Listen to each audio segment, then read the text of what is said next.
let's dive right in, right? No pun intended for real on this time. Let's take a look at this team overview. This was a team that was one of many teams in process of trying to nab a head coach for their head coaching position. They went with Matt Potter. It's going to be his first year with Kansas City Current, a former United States women's national team coach. They named him head coach in January of 2021. This is coming off of the previous inaugural season for this franchise, where Hugh Williams was the previous head coach, and he was moved out of that role. Was the former head coach and is now in a more administrative role, I believe, director of scouting at this point. So that was one notable hire. An additional notable hire for this club within the offseason was the introduction of a new general manager, and they brought in former NWSL player, former women's professional soccer player, Cami Levin, into the fold as their new general manager. So all of these different things on the administrative level to perhaps help this club improve on their standing last season, which, if you aren't aware, Kansas City Current did finish in 2021 as the last ranked team. At the last year was 10 total clubs. Yes, there's an expansion this year and there will be 12. But for last year, it was a number 10 ranking, really all the way through from beginning to end for this Kansas City side, with a record of 3-7-14.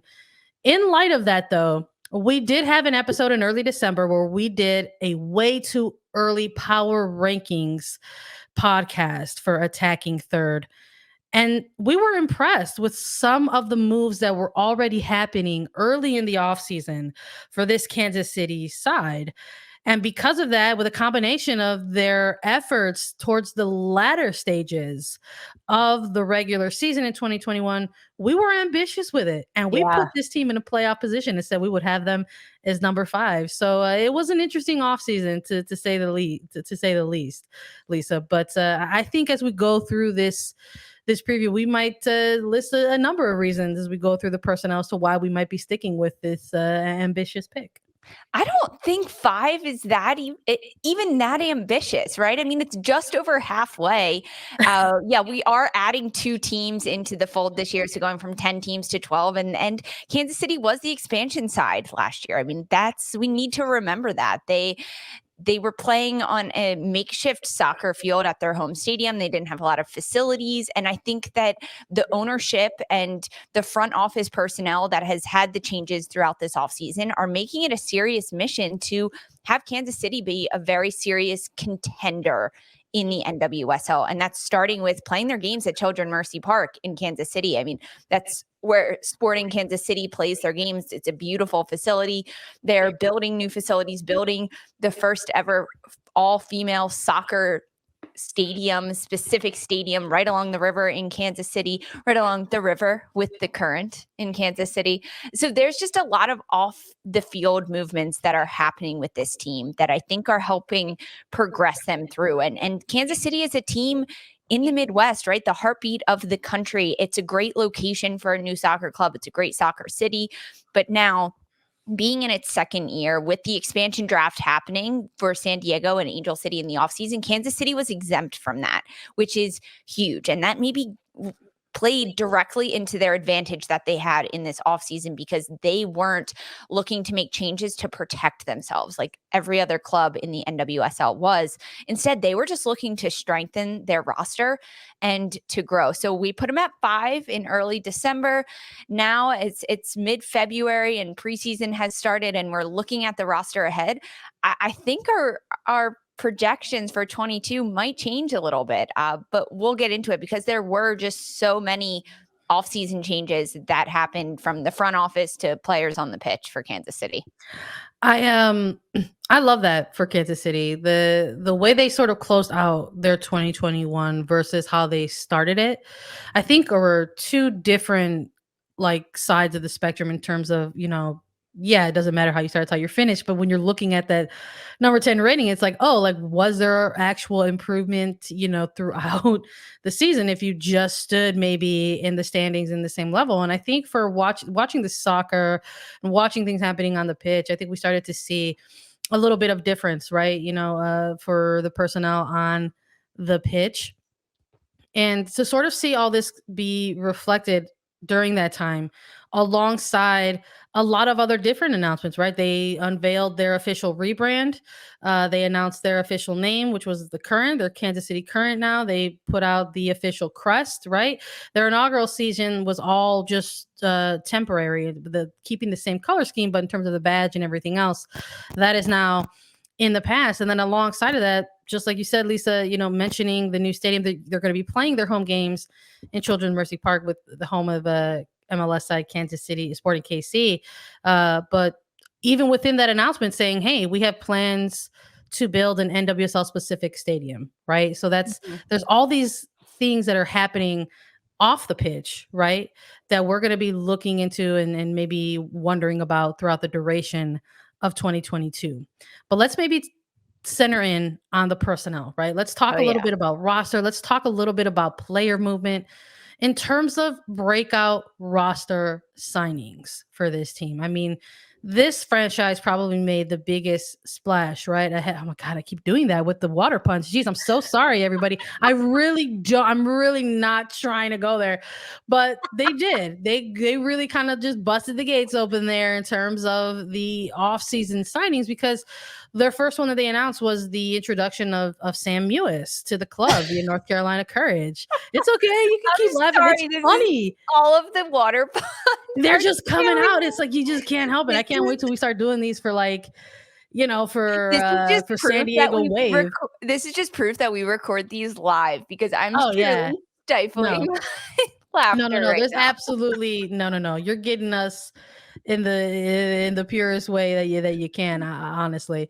But along with Sam Mewis, they started making additional acquisitions, right? Bringing in, building in through the draft, somebody like an Elise Bennett, a Jenna Winbrenner, Brooklyn Enid, looking at all these different draft selections, but also getting somebody like an Alex Loera out of Santa Clara, signing her in, and then late into their offseason, introducing Lynn Williams from North Carolina Courage with a trade with them as well. So a lot of big additions, right, to this franchise. And with big additions, there are also big losses, that happen within an offseason. So Kansas City Current saw the departures of Darian Jenkins, Katie Bowen, Michelle Mimon, Mariana La Roquette, Gabby Vincent, and Kiki Pickett throughout the offseason. When we're looking at the additions, when we're looking at the signings, who's sticking out here on either side of the balance beam here for you, Lisa? When you weigh the losses versus the roster signings outweigh the losses, to be frank.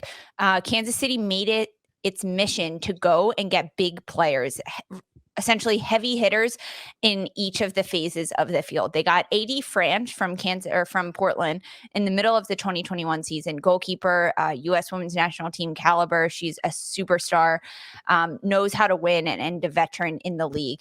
Then they went and they got Kristen Hamilton in the front line.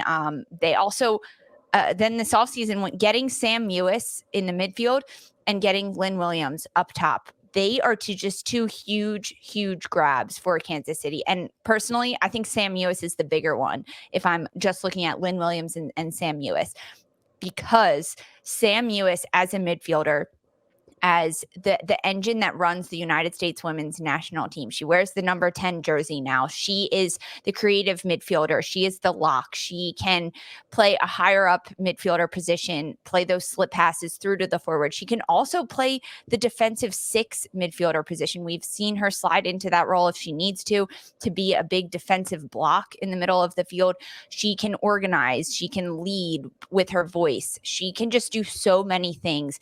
And as a veteran and as a leader, to join a Kansas City team only in its second season in the NWSL with a lot of players that went through a lot in 2021 with this Kansas City team. They did not win a lot of games. They don't know what it's like to win. They don't know what it's like to be on top, and Sam Mewis does. So she can bring that experience and that veteran ability to take this Kansas City current team from where it is and just raise the bar, continue to make it better from her position on the field in the midfield and also in the locker room and at the training facility, because her level that she shows up and plays with every single day is going to set the standard, and it will be a trickle-down effect for every single player on this Kansas City team.